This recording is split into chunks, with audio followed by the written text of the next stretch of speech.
الحمد لله رب العالمين، والصلاة والسلام على سيد المرسلين وعلى آله وأصحابه أجمعين. أما بعد، فأعوذ بالله من الشيطان الرجيم. بسم الله الرحمن الرحيم. قل هل يستوي الذين يعلمون والذين لا يعلمون؟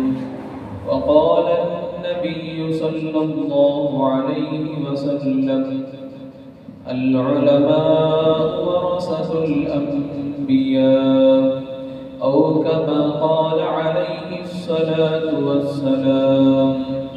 صدق الله العظيم وصدق رسوله النبي الكريم، ونحن على ذلك لمن الشاهدين والشاكرين، والحمد لله رب العالمين.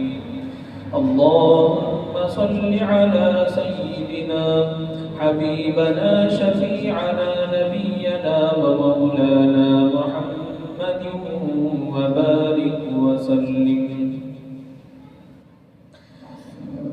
محترم دوستو، بزرگوں، اللہ تعالیٰ نے اپنے احکامات کو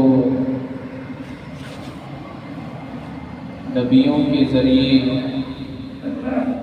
کتابوں کے ذریعے اپنے بندوں تک پہنچایا ہے. نبیوں کا سلسلہ زمانہ دراز تک جاری رہا، جن میں بہت سارے صحیفے اور چند بڑی کتابیں اللہ تعالیٰ نے نازل فرمائی، تاکہ اللہ تعالیٰ اپنے بندوں کو اپنے احکامات بتا سکیں، زندگی گزارنے کا طریقہ بتا سکیں کہ زندگی کیسی گزاری جا سکتی ہے، کن کاموں کے کرنے کا حکم ہے اور کن کاموں سے رکنے کا حکم ہے. یہ اللہ تعالیٰ بندوں کو بتانے کے لیے اپنے نبیوں کے سلسلے کو جاری فرمایا. پھر اللہ تعالیٰ نے صحیفوں کو اور چند بڑی کتابوں کا بھی نزول فرمایا. پھر بعد میں جب یہ سلسلہ ختم ہو گیا، نبیوں کا سلسلہ ختم، کتابوں کے نزول کا سلسلہ ختم، اب یہاں پر امت کی رہبری کے لیے علماء کو تیار کیا گیا، اہل علم احباب کو تیار کیا گیا، تاکہ لوگوں کو اللہ کے احکامات بتا سکیں، لوگوں کو دین کی معلومات دے سکیں، لوگوں کو صحیح غلط کی پہچان کرا سکیں، امت کو حلال حرام کی تمیز سکھا سکیں، امت کو جائز ناجائز بتا سکیں. اس کے لیے علماء کو تیار کیا گیا، اہل علم حضرات کو تیار کیا گیا. اب یہ اہل علم حضرات، علماء، امت کے اندر کوئی دنیاوی غرض نہیں ہے، کوئی دنیاوی مقصد نہیں ہے، صرف دین کی خاطر، صرف دین کے تحفظ کی خاطر، صرف قرآن اور حدیث کی خاطر، صرف قرآن اور حدیث کی خاطر اس امت کے اندر محنت کر رہے ہیں. کوئی دنیاوی غرض جو ہے ان کا نہیں ہوتا. یہ زمانے دراز سے یہ بھی سلسلہ چلا آ رہا ہے. آپ ملک بھر میں دیکھیں گے کہ کئی مدارس موجود ہیں جہاں پر بچے قال اللہ قال رسول کی تعلیم حاصل کر رہے ہیں. کہیں حفظ کے مدارس موجود ہیں جہاں پر بچے کلام مجید کو حفظ کرتے ہیں، یاد کرتے ہیں. اور پھر کہیں پر اکثر جگہوں پر آپ نے دیکھا ہوگا کہ علماء کو تیار کیا جاتا ہے، اس کے بھی الگ مدارس ہوتے ہیں. یہی مقصد ہے کہ امت کے اندر دین کا تحفظ ہو جائے، دین کی بقا ہو جائے، سارے عالم کے اندر یہ دینی نظام قائم رہے. اس کے لیے یہ نظام کو چلایا گیا، اس کے لیے اس طریقے کو اختیار کیا گیا. ورنہ دنیا کے اعتبار سے دیکھیں تو جو علماء حضرات ہوتے ہیں، اہل علم حضرات ہوتے ہیں، تو ان کی تنخواہ مختصر ہوتی ہے اور ان کی محنتیں بہت زیادہ ہوتی ہیں، ان کی قربانیاں بہت زیادہ ہوتی ہیں۔ اپنی پوری زندگی اس دین کے خاطر، علم کے خاطر انہوں نے قربان کر دی ہیں، دنیاوی مقصد کے بغیر، دنیاوی مفاد کے بغیر۔ اگر انہیں دنیاوی مقصد ہوتا، اگر انہیں دنیا کا کوئی نفع حاصل کرنا ہوتا تو جتنی عمر انہوں نے علم دین حاصل کرنے میں لگائی ہے، جتنا وقت انہوں نے مدارس میں لگایا ہے، اگر دنیاوی علم حاصل کرنے میں لگاتے تو ان کے پاس دنیا کا انبار جمع ہوا ہوتا۔ کوئی دنیاوی مفاد نہیں، کوئی دنیاوی مقصد نہیں، علم دین حاصل کر رہے ہیں امت کے خاطر، علم دین حاصل کر رہے ہیں دین کے تحفظ کے خاطر، علم دین حاصل کر رہے ہیں دین کے بقا کی خاطر، امت کے خاطر۔ لیکن آج امت کے اندر ایسے حالات معلوم ہوتے ہیں، ایسی فضا بنی ہوئی ہے کہ ہر آدمی اپنے آپ کو یہ خیال کرتا ہے کہ میں جاننے والا ہوں، مجھ سے بڑھ کر جاننے والا کوئی نہیں۔ علماء کی اہمیت، علماء کی قدر، اہل علم حضرات کی قدر ختم ہو گئی ہے، ان کا احترام ختم ہو گیا ہے، ان کی قربانیوں کو نظر انداز کر دیا گیا ہے، ان کی محنتوں کو دھنکار دیا گیا ہے، ان کی مشقتوں کو نظر انداز کر دیا گیا ہے۔ دیکھیں امت کے خاطر علماء نے کیسے کیسے قربانیاں دی ہیں، علماء نے کیا کردار انجام دیا ہے۔ کبھی تاریخ اٹھا کر دیکھیں، دور نہیں جائیں گے، ہندوستان کی تاریخ اٹھا کر دیکھیں کہ اس ملک کی آزادی کے خاطر علماء کا کیا کردار رہا ہے، علماء کی کیا قربانیاں رہی ہیں۔ اس امت میں جب یہ امت، یہ ملک ہندوستان ملک جب غلام بنا ہوا تھا، سب سے پہلے آزادی کی آواز جو لگائی تھی وہ علماء کی صدا تھی، وہ علماء کی آواز تھی۔ اسی طریقے سے جگہ جگہوں پر پورے عالم میں، پوری دنیا میں جب بھی جہاں پر بھی ظلم و ستم کا بازار گرم ہوتا، جب بھی جہاں بھی اللہ کے حکم کی خلاف ورزی ہوتی، قرآن اور حدیث کی خلاف ورزی ہوتی، قرآن اور حدیث پر انگلیاں اٹھایا جاتا، تو سب سے پہلے جو آواز بلند ہوتی ہے وہ علماء کی آواز بلند ہوتی ہے۔ دونوں طرح سے حفاظت ہوتی ہے، ایک تو دنیاوی حفاظت اور ایک آخرت کی لین سے ہماری آخرت بچا رہے ہیں، ہماری آخرت برباد ہونے سے بچا رہے ہیں، ہمیں جنت کے راستے پر لگا رہے ہیں۔ یہ آخرت کا نفع ہے، اس کے بارے میں بعد میں بتایا جائے گا۔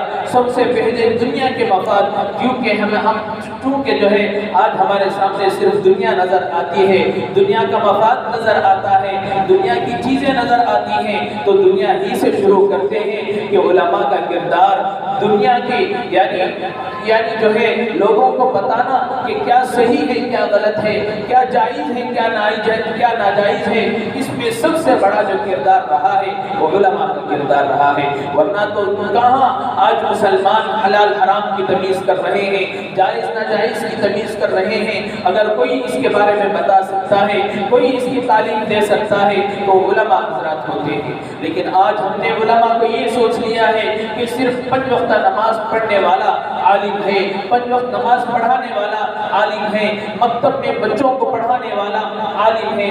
نہیں دوستو بزرگوں، امام اسے کہتے ہیں جو پوری قوم اس کی تابعداری کرے، پوری قوم اس کی اقتداء کرے، پوری قوم اسے فالو کرے، اس کو امام کہتے ہیں۔ لیکن آج ہم نے امام صرف اسی کو تسلیم کیا ہے جو 5 وقت نماز پڑھاتا ہے۔ صرف 5 وقت نماز پڑھانے والے کو امام نہیں کہتے۔ امام کا کیا مطلب ہے؟ امام کا کیا مطلب ہے؟ صرف نمازیں پڑھاؤ، نکاح پڑھاؤ، بچوں کو پڑھاؤ، صرف اسی کو امام کہتے ہیں؟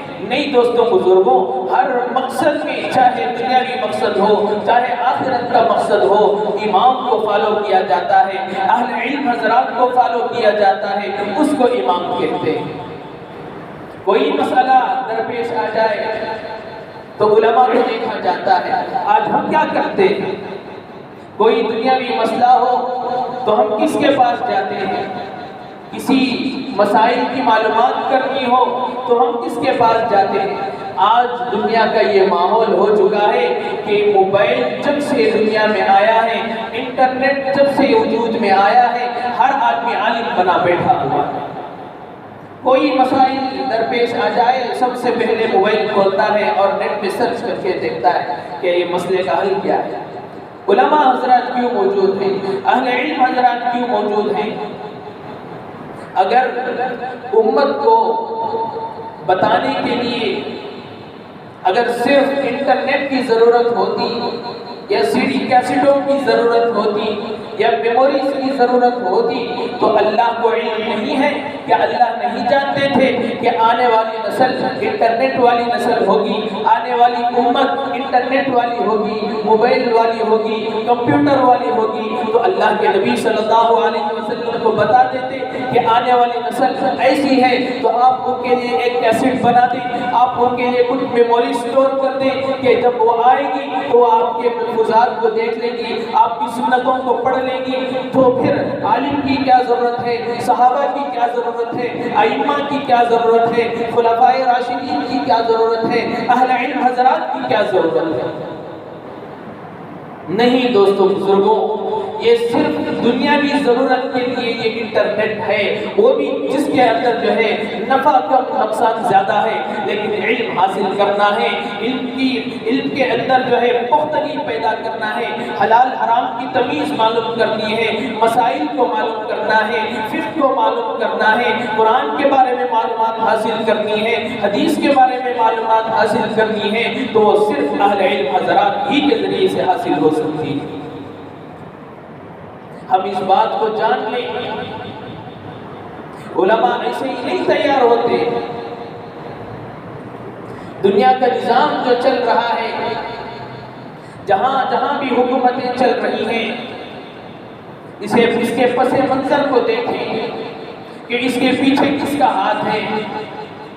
جہاں پر اسلامک مملکت چل رہی ہے تو وہاں بھی نظر دوڑائیں، وہاں بھی علماء کا کردار ہوگا، اور جہاں پر اسلامک نظام نہیں ہے وہاں اگر مسلمان چین و سکون کی زندگی گزار رہے ہیں، بغیر تکلیف کے،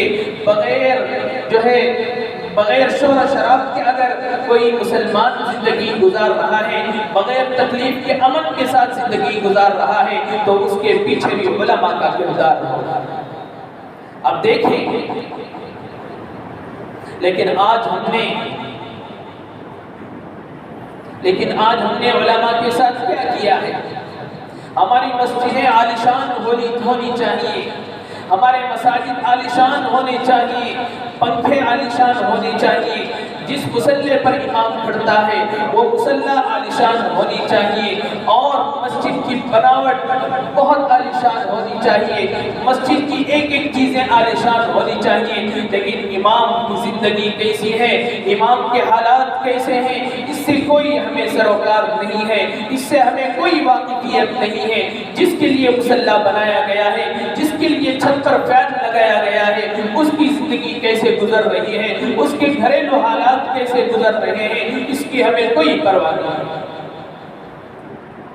کیا نقصانات ہو رہے ہیں امت کے اندر، اس کی وجہ سے کیسے نقصانات ہو رہے ہیں، کیا ہم جانتے ہیں؟ جب سے امت نے علماء کی رہبری کو درکنار کر دیا ہے، علماء کی رہبری کو چھوڑ دیا ہے، دیکھیں دشمنان اسلام، جو اسلام کے دشمن تھے، انہوں نے جو ہے مسلمانوں پر ظلم و ستم کے بازار گرم کر دیے ہیں۔ جب سے علماء کی سرپرستی ختم ہو گئی ہے، دیکھیں امت کے اندر کیا حال ہوا ہے، قرآن پر انگلیاں اٹھ رہی ہیں، احادیث پر طعن و تشریح کر رہے ہیں، بلکہ قرآن کے اندر بعض آیاتوں کو ختم کرنے کی کوششیں، بعض آیات پر نشر نہیں کی جا رہی ہے کہ اس کو ختم کر دینا چاہیے، اس کو قرآن سے نکال دینا چاہیے، لیکن آج ہمیں یہ بات سمجھ میں نہیں آ رہی ہے یہ سب کیوں ہو رہا ہے؟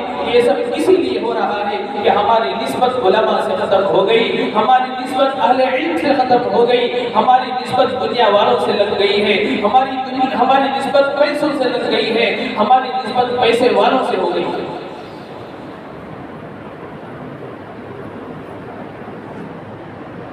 اگر نسبت درست ہوتی، بتانے والے اگر ہمارے پاس ہوتے تو وہ ہمیں بتا سکتے کہ دیکھو بھائی یہ راستہ صحیح نہیں ہے، یہ غلط راستہ ہے۔ جب اس پر کوئی آدمی، کوئی غیر ایمان والا قرآن اور حدیث پر انگلی اٹھائے، مساجد پر انگلی اٹھائے، مدارس پر انگلی اٹھائے، تو سب سے پہلے اہل علم حضرات سے رجوع کیا جاتا کہ بھائی اس کے لیے کیا کیا جائے۔ اہل علم حضرات سے مشورہ کیا جاتا کہ دیکھو ایسے حالات امت کے اندر چل رہے ہیں، ایسے نازک وقت میں ہمیں کیا کرنا چاہیے، ہمیں کیا رد عمل اس کے بارے میں کرنا چاہیے۔ کوئی عالم سے مشورہ نہیں ہوتا، کوئی عالم سے پوچھتا نہیں۔ یہ چھوڑیے، یہ ساری باتیں چھوڑیے، ہمارے معاشرے میں جو باتیں چل رہی ہیں، جو حالات چل رہے ہیں، اس کے بارے میں پوچھیں کہ طرح طرح کی دکانیں، طرح طرح کی بزنسیں شروع کر رہے ہیں، ہمیں اس کے بارے میں علماء سے کبھی رجوع کی ہے کہ مجھے یہ بزنس شروع کرنا ہے، کہ یہ بزنس صحیح ہو سکتا ہے، کہ یہ بزنس ہمارے لیے اسلام کے اندر اس کی اجازت ہے؟ کبھی ہم نے علماء سے رجوع کی ہے؟ نہیں۔ ہمیں علماء کی ضرورت صرف اسی وقت ہوتی ہے جب نماز کا وقت آتا ہے، جب جنازہ تیار ہوتا ہے، جب نکاح کے لیے دفتر رکھا جاتا ہے، صرف اسی وقت ہمیں علماء کی ضرورت ہے۔ نہیں دوستو بزرگوں، یہ علماء اتنے سستے نہیں ہیں۔ حدیث میں آتا ہے العلماء ورثۃ الانبیاء، یہ انبیاء کے وارثین ہیں، یہ انبیاء کے وارثین ہیں۔ کوئی غیر گزرا آدمی نہیں ہے جس کے پاس کوئی کام دھندہ نہیں ہے، اس لیے جو ہے یہ امامت کر رہا ہے، یہ اس لیے جو ہے بچوں کو قال اللہ قال رسول کی تعلیم دے رہا ہے۔ نہیں، یہ امت کے خاطر قربانی دے رہا ہے، یہ امت کے خاطر اپنی زندگی کو وقف کیا ہوا ہے، یہ امت کے خاطر اپنے خواہشات کی قربانی کیا ہوا ہے، یہ امت کے خاطر تمام خواہشات کو چھوڑ کر یہ قربانی کے راستے پر چل پڑا ہے۔ یہ انبیاء کے وارثین ہیں۔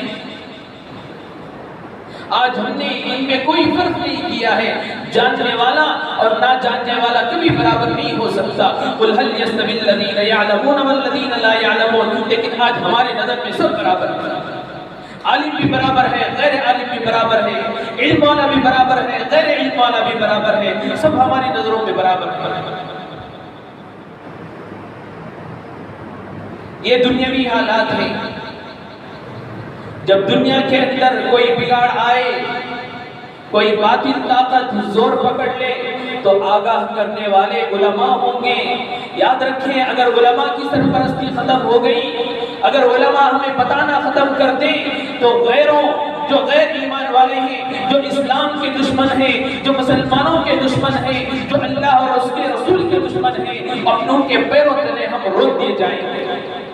اگر علماء کی سرپرستی ختم ہو گئی تو گھنٹے لگیں گے ہم سب کو ختم کرنے کے لیے، اسلام کو دنیا سے مٹانے کے لیے، قرآن کو ختم کرنے کے لیے، احادیث کو ختم کرنے کے لیے، مسلمانوں کو ختم کرنے کے لیے چند گھنٹے کافی ہیں اگر علماء کی سرپرستی نہ ہو۔ یہ دنیاوی نقصانات ہیں، اور آخرت کا کیا نقصان ہے جانتے ہیں؟ آخرت کا نقصان یہ ہے کہ کبھی جنت کی خوشبو بھی میسر نہیں ہوگی جو علماء کی سرپرستی نہ ہو۔ کیوں علماء کی سرپرستی نہ ہونے کی وجہ سے کیوں جنت نہیں مل سکتی؟ اگر علماء کی سرپرستی نہیں ہے تو قرآن کا علم کہاں سے ملے گا؟ حدیث کا علم کہاں سے ملے گا؟ ہمارے اکابرین کی قربانیاں ہمیں کیسے معلوم ہوں گی؟ صحابہ کی قربانیاں ہمیں کیسے معلوم ہوں گی؟ صحابہ نے اس امت کے خاطر ہمیں جو پیغام دیا ہے وہ ہمارے تک کہاں سے پہنچے گا؟ اگر علماء نہیں ہیں تو دین کی ہمیں سمجھ کہاں سے آئے؟ جب دین کی ہمیں سمجھ نہیں ہے، زندگی گزارنے کا طریقہ نہیں ہے، اللہ کے احکامات سے واقفیت نہیں ہے، اللہ کے رسول کے احکامات سے واقفیت نہیں ہے، سنت سے واقفیت نہیں ہے، تو جنت میں کہاں سے جائیں؟ پوری زندگی شیطان کے نقش قدم پر چلی ہے، پوری زندگی غیروں کے نقش قدم پر چلی ہے، دین کی سمجھ نہیں ہے، نہ نماز کا وقت کا پتہ ہے، نہ نماز کی فرضیت کا پتہ ہے، نہ حلال حرام کی تمیز ہے، نہ جائز ناجائز کی تمیز ہے، کوئی چیز نہیں ہے، پھر مرنے کے بعد یہ جنت میں کہاں سے جائے گا؟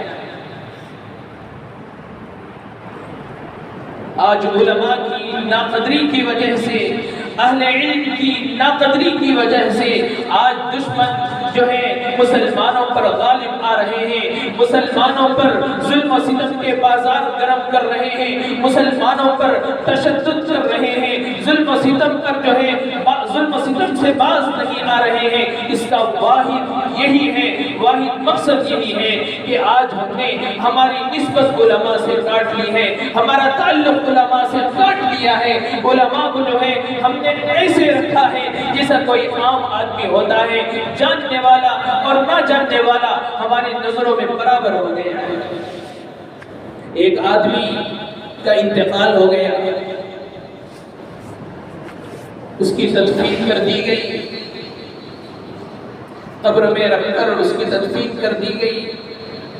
دوسرے دن اس کی اولاد اس کے پاس آئی دعا کرنے کے لیے، تو کیا دیکھتا ہے، دیکھ کر پریشان ہو گیا کہ باپ کی قبر تو قبر سے نکل کر باہر پڑی ہے، باپ کی قبر کے اندر سے باہر نکل کر پڑی ہے۔ تعجب ہوا تو لوگوں کو جمع کیا، پھر دوبارہ تدفین کا عمل ہوا۔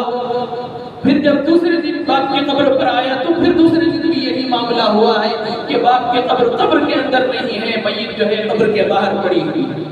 پریشان ہو گیا، علماء کے پاس گیا، پوچھا کہ ایسے ایسے میرے باپ کے قبر کے ساتھ ہو رہا ہے، ہم نے ان کو پہلی مرتبہ دفن کیا، جب میں نے دوسرے دن صبح میں جب والد کی قبر پر گیا تو میت قبر کے باہر پڑی ہے، پھر اس کو دفنایا گیا، پھر دوسرے دن میں نے اپنے باپ کے قبر پر گیا تو دیکھا کہ میت قبر کے باہر پڑی ہے، مجھے یہ سمجھ میں نہیں آ رہا۔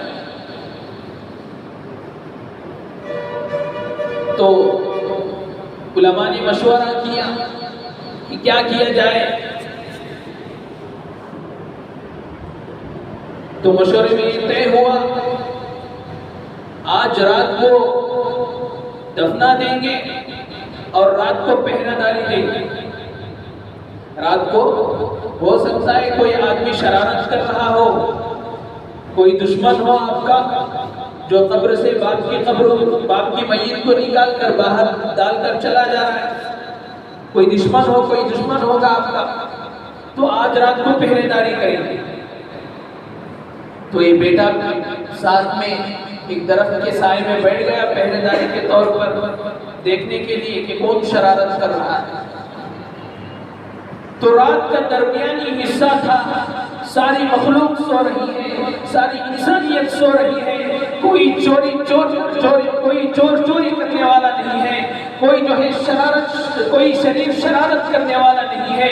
اللہ کا عذاب ہے، اللہ کا عذاب ہے۔ کیا دیکھتا ہے کہ قبر پھٹتی ہے، مٹی باہر نکلتی ہے، میت اپنے آپ سے قبر کے اندر سے نکل کر باہر پڑ جاتی ہے۔ یہ دیکھ کر بیٹے کے آنکھ میں روتے کھڑے ہو گئے، چلاتے ہوئے، چیخ و پکار کرتے ہوئے قبرستان سے باہر نکلتا ہے۔ علماء لکھتے ہیں کہ اس کی آواز ایسے ہو گئی تھی کہ جیسے کوئی گدھا پکار رہا ہے، پورے محلے کے اندر جو ہے آواز کرتے ہوئے، چیخ و پکار کرتے ہوئے جا رہا ہے کہ میں نے اللہ کے عذاب کو دیکھا ہے، میں نے قبر کو پھٹتے ہوئے دیکھا ہے، میں نے قبر کے اندر سے اپنے باپ کی میت کو جو ہے باہر نکلتے ہوئے دیکھا ہے، چلاتے ہوئے، شور مچاتے ہوئے پورے محلے میں پھر رہا ہے۔ علماء نے اسے تسلی دی، علماء نے اسے بٹھایا، اسے پانی پلایا اور اس سے پوچھا کہ بتاؤ کیا ہوا ہے؟ تو اس نے کہا کہ میں اپنے باپ کی قبر کی پہرے داری کر رہا تھا تو دیکھا کہ رات کا درمیانی حصہ تھا، قبر پھٹتا ہے، مٹی پھٹتی ہے، باہر نکلتی ہے، قبر کے اندر سے میت جو ہے خود بخود باہر آ کر پڑ جاتی ہے۔ میں یہ سوچ کر پریشان ہوں کہ میرے باپ کی قبر کے ساتھ یہ کیا معاملہ ہو رہا ہے۔ تو پھر تحقیق کی گئی، معلومات فراہم کیا گیا کہ کیوں ہو رہا ہے، تو ان کی زندگی کے حالات سے جو ہے یہ معلومات شروع ہوئی تو دیکھا کہ جب تک وہ زندہ رہے علماء کی توہین کرتے رہے، اہل علم حضرات کو برا بھلا کہتے رہے، صرف اسی وجہ سے، اہل علم کی ناقدری کی وجہ سے، علماء کی ناقدری ناقدری کی وجہ سے جو ہے اس کے لیے یہ سزا ملی کہ جب بھی اس کو دفنایا جاتا اس کی قبر کو باہر پھینک دیا جاتا. یہ اللہ کا عذاب ہے. اگر ہم علماء کی ناقدری کریں گے، اگر ہم اہل علم حضرات کو نظر انداز کر دیں گے تو یاد رکھیں نہ قرآن کو پتہ چلے گا، نہ حدیث کا پتہ چلے گا، نہ صحیح غلط کو پہچاننے والا، پہچان کرانے والا، بتانے والا ہمارے پاس کوئی ہوگا. نہ جنت کی بشارتیں سنانے والا، نہ جنت کے بہانے بتانے والا ہمارے پاس ہوگا، نہ جہنم کا خوف دلانے والا ہمارے پاس ہوگا. دنیا ہماری ایسی تنگ ہو جائے گی کہ دشمن ہم پر ٹوٹ پڑیں گے. جیسے انسان کے پیروں تلے کوئی چھوٹے موٹے جانور آ جائے، کوئی چوٹی آ جائے تو اس کا پتہ نہیں چلتا. تو اسی طریقے سے جو ایمان کے دشمن ہیں، جو مسلمان کے دشمن ہیں، مسلمانوں کو اپنے پیروں تلے روک دیں گے. اس کی پہچان کرانے والا، اس میں اس کی آگاہی کرانے والے صرف علماء ہیں، صرف علماء ہیں. چاہے دنیاوی طور پر ہو، چاہے آخرت کے طور پر ہو، ہماری حفاظت کرنے والے صرف علماء ہیں. ایک آدمی بیٹھا ہوا ہے جس کے سامنے قرآن رکھا ہے، بخاری رکھی ہوئی ہے. اب وہ یہ کہتا ہے کہ مجھے کوئی عالم کی ضرورت نہیں ہے، کوئی استاذ کی ضرورت نہیں ہے. اب تو قرآن انگلش زبان میں آ گئی ہے، اب تو حدیثیں انگلش زبان میں آ گئی ہیں، میں خود اسے پڑھ کر عالم ہو سکتا ہوں، میں اسے پڑھ کر جو ہے اس کو سمجھ سکتا ہوں، اسے جان سکتا ہوں. علماء نے کہا اگر تو اپنی پوری زندگی صرف کر لے تو تیرے اندر علم کا عین نہیں آ سکتا. اگر تو اپنی پوری زندگی صرف کر لے، ہاں ہو سکتا ہے یہ اپنی زبان میں ہو، یہ تیری زبان میں ہو، تو اس کو سمجھنے کی صلاحیت رکھتا ہو، لیکن علم تیرے دل میں، تیرے سینے میں منتقل ہرگز نہیں ہو سکتا جب تک کسی استاذ کا سہارا تجھے نہ. اگر بچہ بچپن میں جب بڑا ہو رہا ہے تو ہم اس کو ایسے نہیں چھوڑ دیں کہ جب اس کی عمر ہو جائے گی تو وہ چلنا بھی سیکھ جائے گا، دوڑنا بھی سیکھ جائے گا. تو بچہ جو ہے چلنا پھرنا تو دور کی بات، دوڑنا تو دور کی بات، بڑا ہوگا تو بھی ریگتا ہوا چلے گا. کیوں؟ اس کو چلنا سکھایا نہیں. باپ کا سہارا ملے گا، ماں کا سہارا ملے گا، ریگتا ہوا بچہ چلنا سیکھے گا. جب جو ہے بھائیوں کا سہارا ملے گا، چلتا ہوا بچہ دوڑنا سیکھے گا. یہ دنیا کا نظام چلا آ رہا ہے. کوئی علم بغیر استاذ کے سہارے کے ہم حاصل نہیں کر سکتے. جیسے دنیاوی علم کے لیے استاذ کی ضرورت ہوتی ہے، ٹھیک اسی طریقے سے علم دین کے لیے بھی استاذ کی ضرورت پڑتی ہے. یہ علم حضرات، اہل علم حضرات اپنی پوری زندگی کو قربان کر کر علم کی بقا کے خاطر، علم کے تحفظ کے خاطر اپنی زندگی جی رہے ہیں، صرف امت کے خاطر. دنیاوی کوئی مفاد ان کا نہیں ہے، دنیاوی کوئی مقصد نہیں ہے. اگر دنیا کا مقصد ہوتا تو اپنی زندگی مدارس کے حوالے نہ کرتے، اپنی پوری زندگی چٹائی میں بیٹھ کر نہیں گزارتے. اگر وہ دنیا کمانا ان کا مقصد ہوتا، دنیا حاصل کرنا ان کا مقصد ہوتا تو آج عالیشان بنگلوں میں ہوتے. تو اسی لیے دوستو بزرگوں، آج ہمیں دنیا کے اندر حالات سے واقفیت چاہیے. اگر حالات کے شکار ہونے سے ہم بچنا چاہتے ہیں تو علماء کا ساتھ دیں. اہل علم حضرات کو جو ہے اپنا مقتدا بنائیں. صرف اس لیے نہیں کہ امام صرف نماز پڑھانے کے لیے امام نہیں ہے، اپنی پوری زندگی کے لیے امام ہوتا ہے. امام ہوتا ہے، عالم ہوتا ہے. تو اسی لیے قرآن میں اللہ تعالیٰ بتاتے ہیں قُلْ هَلْ يَسْتَوِي الَّذِينَ يَعْلَمُونَ وَالَّذِينَ لَا يَعْلَمُونَ. جاننے والا اور غیر جاننے والا، عالم اور جاہل برابر نہیں ہو سکتے. بس اللہ تعالیٰ سے دعا ہے اللہ تعالیٰ ہمیں ان باتوں کی سمجھ عطا فرمائے اور عمل کرنا آسان فرمائے. وآخر دعوانا الحمدللہ رب العالمین. جو